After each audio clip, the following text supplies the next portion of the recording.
Got a wireless guitar system to look at today. This was sent in via Acemic.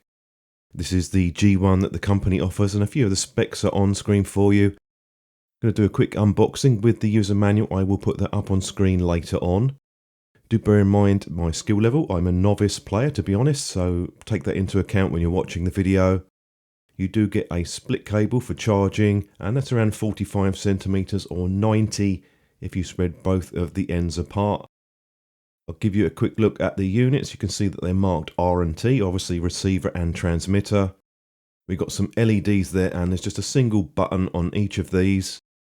Plastics are relatively decent in terms of density. It doesn't feel fragile, and when you pull out the 6.3mm jack, there's quite a bit of resistance on that, so it doesn't flap around. It will stay in position. Both units have a recessed Type-C connector, so you can just plug into that for charging. Very simple operation with these. You press in for a couple of seconds and you'll get a battery level indicator come up. If you hold it in for about 3 seconds, then it will start to flash, ready to pair. And once the pairing is completed, then both of the units will show a static blue. If you want to turn them off, you can long press that button for a couple of seconds and you'll see it power down. As far as the fitting with these, it's going to vary with different guitars because of the jack, and this is an American Stratocaster, and that has a slightly different angle to some of the cheaper guitars. I use a cheap one for practicing on. Most of the Chinese copy guitars I've looked at have a jack with a more acute angle. It's not a problem, it just means so you'll have to move it around to a different position. Did some runtime tests and I found you'd get just over 5 hours, about 5:20 in this case, until the warning came up, and then I got about 20 minutes with the red flashing, which is the battery low warning, and they took just under 2 hours to charge from flat.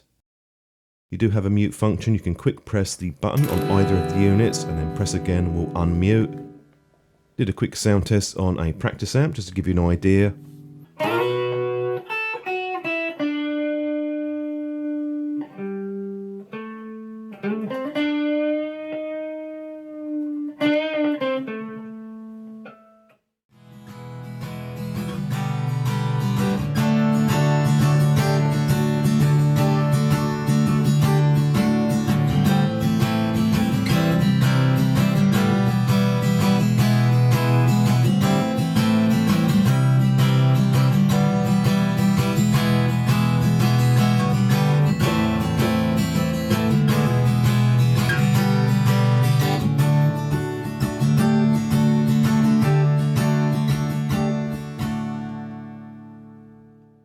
It's a fairly decent home amp, practice amp, and I didn't notice any difference in terms of sound versus the cable.